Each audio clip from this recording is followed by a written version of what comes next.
Hey guys, Bix Weir, roadtoruta.com. Have an extremely special guest for all you Road to Ruta followers who have been down this crazy crypto road for the past, I think it's been like 3 or 4 years that we've all been chasing after Litecoin. Charlie Lee, the founder, the inventor, the creator of Litecoin, is here to talk with us today and share his thoughts on all kinds of things. Charlie, thank you for taking the time out to visit with us. Sure, of course. I was blessed with 24 hours of John Kim over the last weekend that, I had never, other than the party we threw before the Litecoin Summit when, there was all chaos and we're singing on stage and things like that.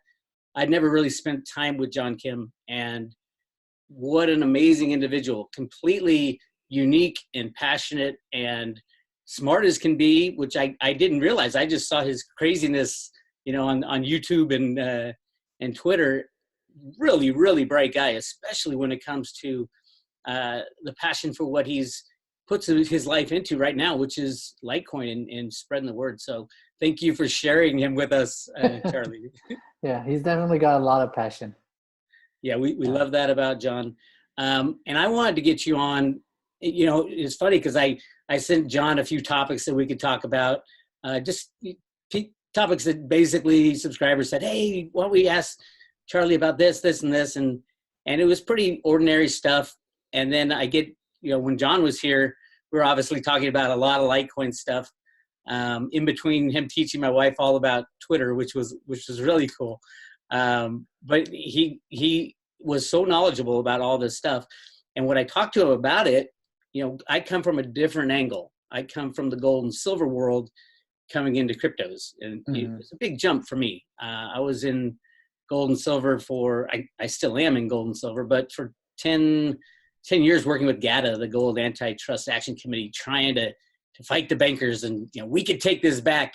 But we really didn't have a sound solution. We knew we wanted to defeat the bankers. We knew we wanted to take back our monetary sovereignty. But when it came down to the 2008 crash, I think it was September 11th is when the money market funds fell apart. There wasn't anywhere to go. And I think I heard that you had a similar start were you a gold and silver trader? Can you tell us a little about your past with gold and silver? Yeah, I've heard of GATA from like many years ago, right? Yeah, so I've invested in gold and silver since 2001, I would say. Yeah, that's right around when I started getting into it too. Yeah, around time when it was only like $200 an ounce. Yeah, it was a good time to buy. Absolutely, especially I think silver was under $4 or $5. Yeah, so I mean, I kind of understood the role gold played in I guess our society as money, and how it's good sound money, right, compared to fiat currency. So that's like kind of the background I had when I found out about Bitcoin. I saw it as like, wow, this is very similar to gold, but better. Was it kind of like right away you recognized that? Or, I mean, for me, it took me probably 2 or 3 years to say, because it hadn't, the properties, they talk about the properties, but the mental change from physical metal to a defined amount of cryptocurrency was a tough jump for me. Yeah, it was pretty, I got it right away because I was into programming. So I actually also understood like the code and some of the crypto behind it. So it was very compelling for me. I saw it immediately as Gold 2.0 or a better version of Gold. The only difference is that it's not physical. And that's hard for some people to kind of get their minds around it. Especially the old gold bugs who, but then again, my argument with the gold bugs was always, it's not physical, but when you compare the properties, there's other differences as well. You got Bitcoin has a defined amount, gold does not. And through my research into the Fed and all that, I found out that there's massively more gold than they tell us. They tell us there's 190,000 tons of gold, more like millions of tons, truthfully, behind the scenes. And the evidence is there, but it takes a lot of digging. So, I mean, if I was to pair, this is part of the reason I got so excited about gold, about Bitcoin, was it was defined scarcity. And Yeah. that's kind of like unheard of in monetary, in the monetary realm in the past. So I was all excited about that. Yeah, I mean, gold has limited quantities, right? The one problem is you don't know the exact limited amount, and also you hear stories or you hear like people saying like an asteroid could contain like 10 times as much gold as we have on Earth. So if it crashes on Earth, then all of a sudden your supply goes up by 10x, right? Okay. Or if we fly into space and decide to do some asteroid mining, which they're talking about, and undersea mining, and I mean, there's all kinds of problems there. Yeah, and that's one thing about Bitcoin is it's limited supply, and there's no asteroids holding more Bitcoin. At least that we know of. Got a question for you about, so you understood gold, you understood monetary, you probably saw the Fed printing all this money in 2001, and that's when I was like, oh my God, inflation's going to kick in, and I was very kind of green when it came to fully understanding the kind of behind the scenes stuff. And I spent Sure, and like the quantitative easing, right? It's just like these programs just keep printing money to, it seems like it solves everything except the money that's destroying. Well, absolutely. And that's why the problems keep coming up, and they're going to come up again. And that's kind of where I wanted to talk to you about, because in 2008, we didn't have a choice. We really didn't. We couldn't go back to gold and silver, mainly because, we had moved on past it. And there wasn't many people who really still had that sound money, gold and silver only mentality, other than some bankers and some investors. So we, in 2008, the gold backing never came up outside of the gold bug world. Mm-hmm. This time when we know we're going to get another monetary crash, I'm thinking it's pretty close considering what's going on with the derivative world and Deutsche Bank. But what I was hoping all along with cryptocurrencies, and one of the reasons I got in, was that we would have another choice. I'm not saying that Bitcoin or Litecoin or anything is going to be the answer to everything. But what I am saying is there's going to be another choice, and a choice that was never available to mankind until now. And that's where I think, I'm hoping that the cryptocurrencies will really shine the next time a banking crisis hits. What's your take on having cryptos thrown in the mix for an alternative currency the next time we run into a problem?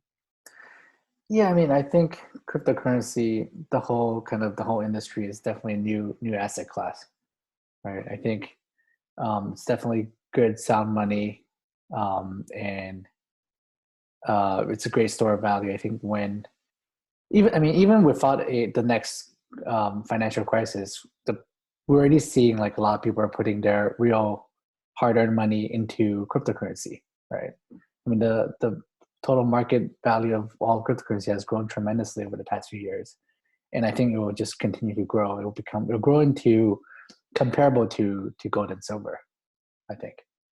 I agree. And well, obviously Litecoin's done very well this year, and which is great. But I really don't look at it as the money aspect of it. I look at it as a freeing humanity from the banker aspect of it one day.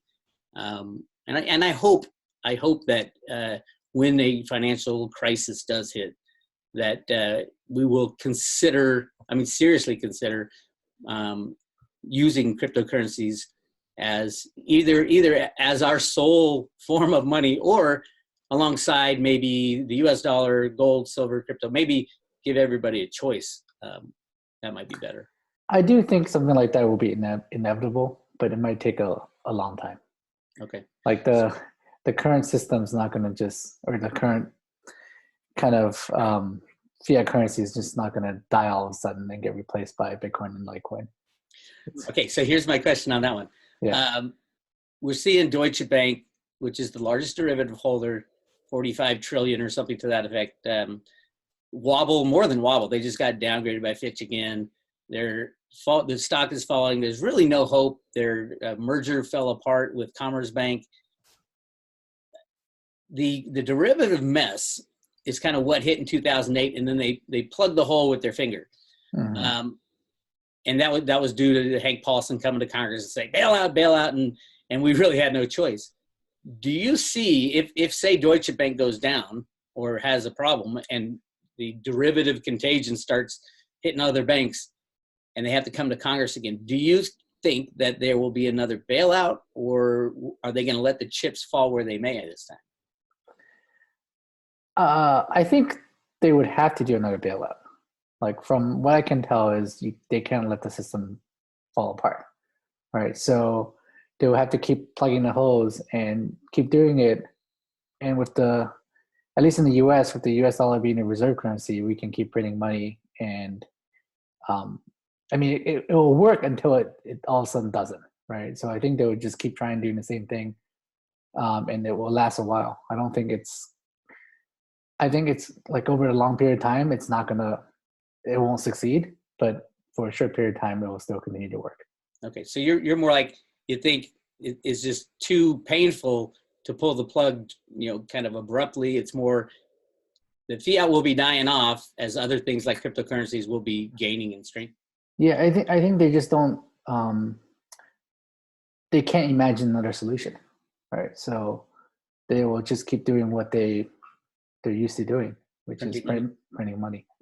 Yeah, I get that. Okay, now let's move on to your favorite subject, my favorite subject, John Kim's favorite subject, Litecoin. My first question is, I believe that we've bottomed back in December and January, and we're into the next bull run. There'll be pullbacks and jumps and ups and downs. But I do remember in December, January, hell of a lot of FUD coming out about Litecoin. And Litecoin seemed to get a lot of FUD. I mean, I don't know what it is about Litecoin. Maybe it's because everybody's so cool and nice in the Litecoin community that outsiders just want to attack us just because, Honestly, I wouldn't say we get a lot more FUD than other coins. It's just that if you're focused on Litecoin, then you see most of the FUD. Okay. I think other coins get their own FUD also. So okay. But one of the issues back then, and there was an article posted, a few of them saying, well, Litecoin has no use case. And I was jumping up and down. What do you mean? That it's got the ultimate use case, which is the means of exchange, and that's what you're working on. Can you give us a little update on how close we are as a means of exchange on a broader level, other than just within the crypto community? For example, if there is a banking wobble, how quickly do you think Litecoin could be available for the masses to use?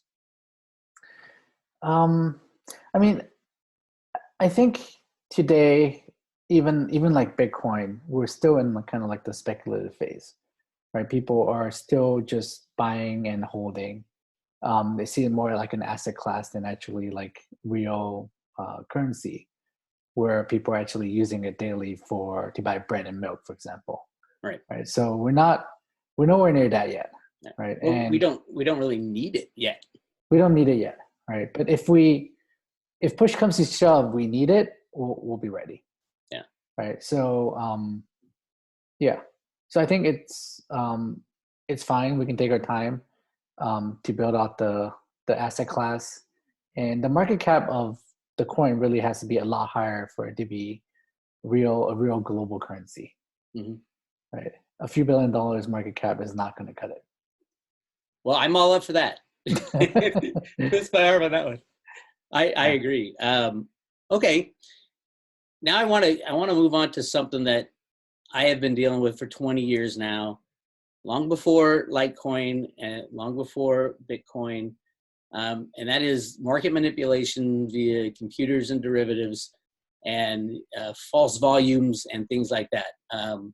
I had fought that for so long with my friends at GATA. We got down to who was doing it, who invented it. Alan Greenspan was a huge computer programmer in the 60s and 70s, invented these trading programs and, brought them to the Fed and the exchange stabilization. I mean, it's just massive rigging. And so it's all Alan Greenspan's fault. They blame him for everything else, might as well. Did you know he was a computer programmer? I didn't. Yeah. Him and his childhood buddy was John Kimjong, who's the inventor of BASIC. And yeah, he had a secret computer. You know, it was punch cards back in the 60s. So he had a secret room next to his office, and these huge computers in there churning up all kinds of data with the punch cards. That very much the old days. But I think that really brought into the markets, computers brought into markets good things, efficiency and all that, but it also brought the bad things, the high frequency trading, the absolute criminality when it comes to whether or not these exchanges, the gold and silver markets especially, are trading real things. There's basically two markets for gold and silver. It's the COMEX and the LBMA. The volumes are off the charts. I mean, silver trades 300 times the underlying amount of silver that's available to trade. And I was all excited about cryptos when they first came out. I'm like, oh, this is awesome. We can do this right. It's only truth and honesty because it's all blockchain stuff. And then we have the exchanges, and then we see volumes going off the roof, off the charts. We see, all the high frequency traders coming in, the SEC saying, or the CFTC saying, we're not going to regulate exchanges in cryptocurrencies. Probably not yet. I don't know what the solution is, but I can see the chaos if we shut down the markets, but at the same time, I can see if we don't do anything about this massive fraudulent volume, it's going to turn into a gold and silver thing, which has lasted for 50 years. What is your take on? I know your brother owns an exchange. What is your take? He used to. The exchange BTCC in China has been shut down. Okay, so used to. Okay, what's he doing now? He's doing as a secret. He's working on something special. Okay, he's hanging out. Awesome. So what's your take on kind of, can we clean up the exchanges? Do they have to crash because everybody pulls their coins out like Trace Mayer is saying? What's your take on that? Well, I'm not an expert on like the exchange market and the derivatives and the kind of the manipulation involved, like going on. I think it's bound to happen, like market manipulation. People who have a lot of money can try to manipulate the market. One thing different that I see between crypto and gold and silver is that the smart market for Bitcoin and Litecoin is very liquid. It's very easy to trade spot. Whereas for commodities like gold and silver, it's not. Right? If you want to trade like gold with someone, you can't do like thousands of ounces of gold trades because you can't move the gold, right? You can't settle it. Well, see, that's the problem though, is with gold and silver, they've moved it to derivatives onto the COMEX. Because they have to, right? Because you can't easily trade in person the real commodity. Whereas with Bitcoin and Litecoin, you can easily trade that, right? Like the spot market is very vibrant. So you don't need to have everything be a derivative or futures or options market. So I think that difference alone could make a huge difference in terms of the ratio between spot versus derivatives. Yeah. What about I've been looking a bit at the decentralized exchanges, on-chain trading, and things like that.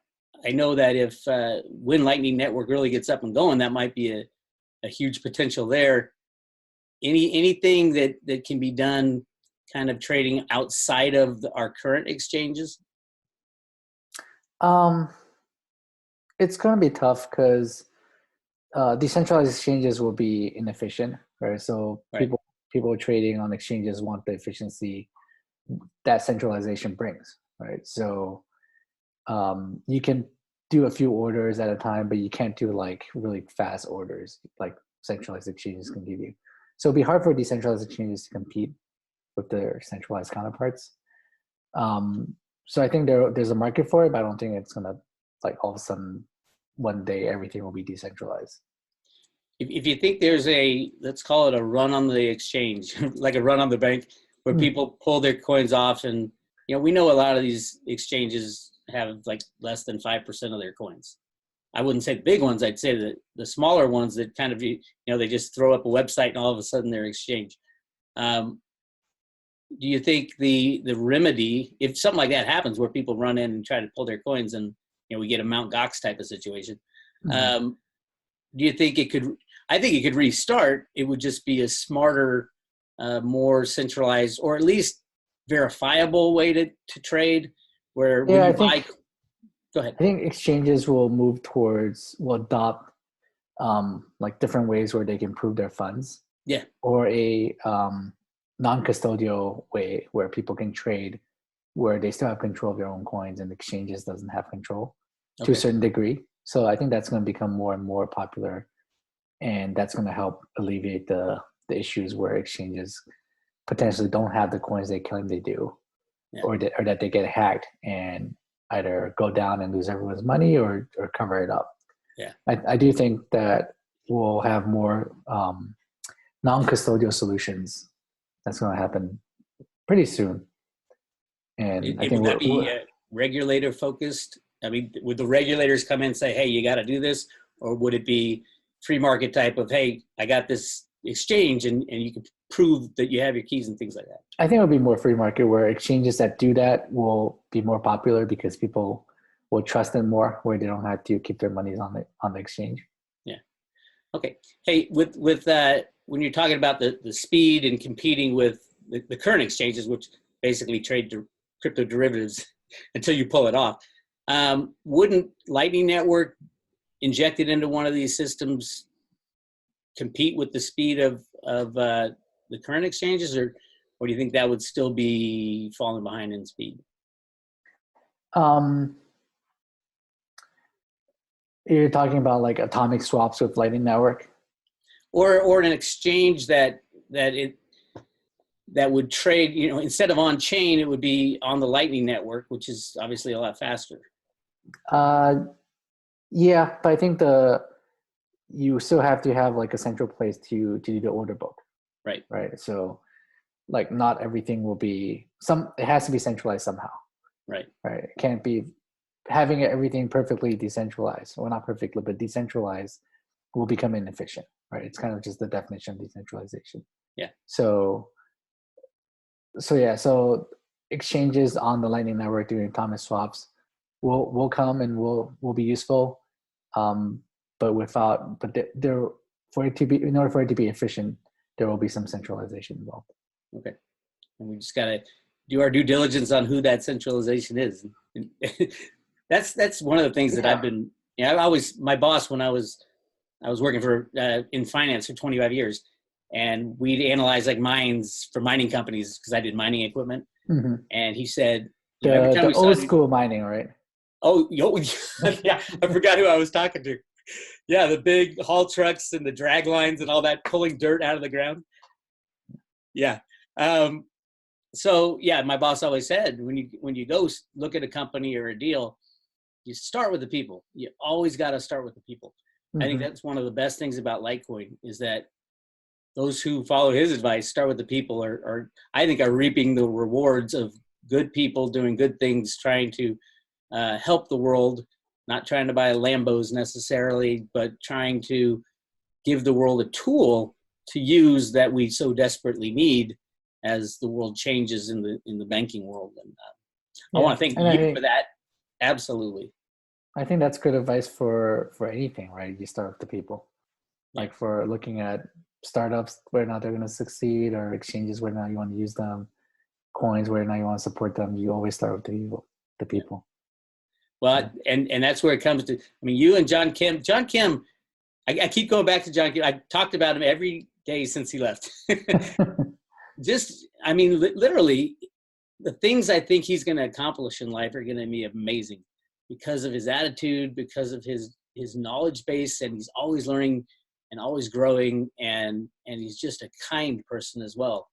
And he's a big dude to be such a kind person. And we ran around town with a video camera. We were going to make a video like he did with my buddy Jason for not that kind of, the Gundam style or Litecoin style or whatever. But yeah, we were running around and just a joy to be with. My wife absolutely loves him. And I think he's a great ambassador for Litecoin and Litecoin Foundation. And for you, does he work for the Litecoin Foundation? I know he works with them, but I don't know if he Actually, I don't think he works at all because he sold all his stuff and he's just traveling around spreading the word. He works for me like part time as my assistant. Cool. And he does a lot for the Litecoin Foundation. I mean, yeah. So it's hard to figure out exactly what he does and who he works for, but everything he does is for the good of Litecoin. So it was special hanging out with him, and I've turned all my followers onto his Twitter, and he told me, he goes, dude, you got to be on Twitter. It's all about the Twitter, because I mainly, I had a blog for, back in my gold days. I was writing articles, and nobody reads articles anymore. They want little tweets, and the attention span is not there anymore. People like to small snippets of information. It is amazing. It is amazing. Yeah. Turning quickly to the Lightning Network, I confess, I was one of those guys in the early days saying, we need it faster. It has to be faster. The banks are about to collapse. We need something to use as money right away. And I was like, no SegWit. And I was wrong. The banks didn't collapse right away. You were 100% right. And you were the big pusher of SegWit back in the early days when all the Bitcoin guys were fighting that fight. And I think you're being proven right now with what's going on with the Lightning Network, the potential of all these things that can be done with Litecoin, not just as a means of exchange. Can you kind of give us a taste of things to come with the Lightning Network? And I'm not saying give me a date, but kind of where are we and things that the Lightning Network can help Litecoin investors? Yeah, well, I'm not working on Lightning itself. Right. But I know what's going on, sort of, right? So I guess stepping back, I think the reason why I'm a big proponent for SegWit and Lightning in the first place is because I realized that all these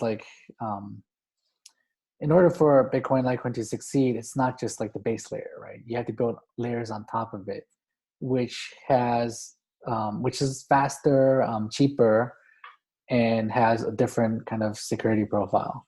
So, and Lightning is that, right? There may be other solutions similar to Lightning that's built on top of the base layer, or even built on top of Lightning, right? Like layer 3 solutions, for example. But the general idea is that you want to build on top of it, so you don't sacrifice the kind of the security and decentralization of base layer, which proponents of like Bitcoin Cash are doing, right? By increasing the block size is not the solution, because there are trade-offs involved, right? And I think decentralization and censorship-resistant money is like the reason why there's value in these things in the first place. So if we don't want to sacrifice that, we have to build on top of it, and Lightning Network is a solution. So people are working hard on it. It's still kind of work in progress, right? It's going to take a while. For example, the internet, for example, didn't get built in a year, right? So I think things in the future, people moving Bitcoin, Litecoin around on Lightning Network or other networks, it's hard for us to imagine today how things will work, like even just a few years in the future. Right. Yeah, so I don't know what's going to happen, but it's pretty exciting. Yeah, I'm feeling the excitement. I was watching. I watched your blog interview with Laura Chin. Laura Chin. Yeah, Laura Chin. Unchained. Yeah. Awesome interview, and I all my followers, get out there and look it up. It's Unchained podcast, where Charlie talks about everything, his life, his early days with Litecoin, and where he sees it going. And that was a great interview. Thank you. And it's like a one-stop shopping. There's nothing left to ask Charlie after that interview. I hope that's not true. No. I do want to talk. Kind of my last big topic I want to talk about is the importance of the Litecoin community.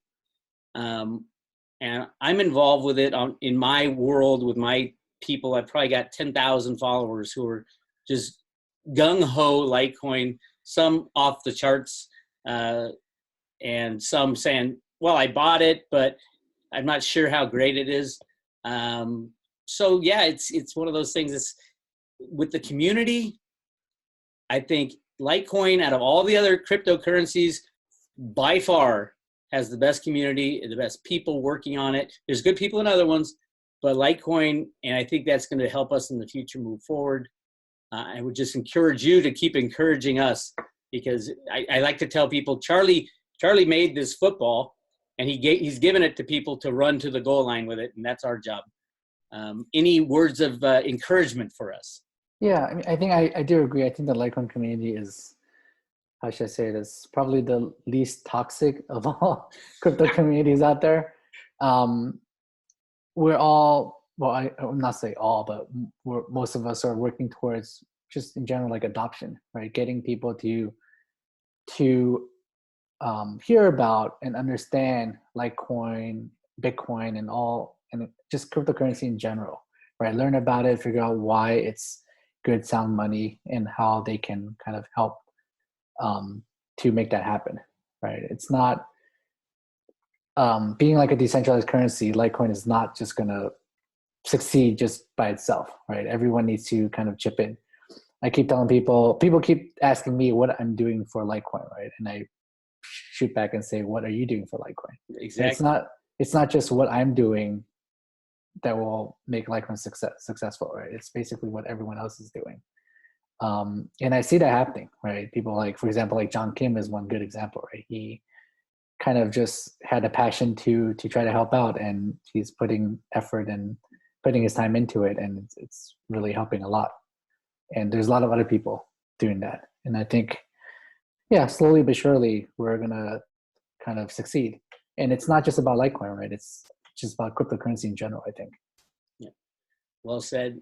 I want to thank you for your time and your passion and everything you've done in the past and everything you're going to do for us going forward. Charlie Lee from Litecoin. And I want to end with this famous saying from some famous rock star. It goes, Litecoin is the right coin. Thank you all for showing up. Thank you. Thank you, Charlie. Yeah. Hey guys, one more thing. We forgot to talk about at the end. We were going to talk about the Litecoin Summit. It's coming up October 28th and 29th in Las Vegas at the Cosmopolitan Hotel.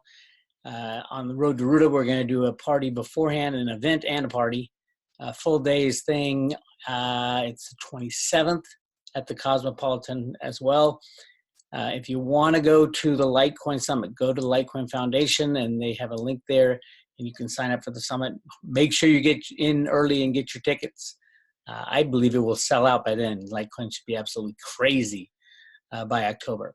And if you want to go to the Road to Ruta event, Bitcoin Ben's going to be there. Charlie's going to show up, of course. Dick Allgaier, Jason F4, a bunch of my friends. And we're going to have a blast. But those tickets are running out. If you want to go, send me an email, bix@roadtoruta.com. It costs one Litecoin. It used to be $24 to get in. Now it's, what is it, $130. By showtime, it'll be, who knows? We're hoping $2,000, right? Somebody keeps throwing out 2,000. I'm like, that wouldn't be bad, right? But yeah, if you want to go, send me an email, bix@roadtoruta.com, and I will send you the information on how to get your ticket. Again, I want to thank Charlie for his time. Thank John Kim for setting this thing up. It was a great conversation. And I would love to learn more about where Charlie thinks the future of Litecoin is going and how it can help us navigate this crazy, crazy, crazy world of fiat money and banking that we live in today. Anyway, this is Bix Weir, roadtoruta.com. Make sure you go to Road to Ruta and check out the website and see if there's anything you like there. I'll talk to y'all later.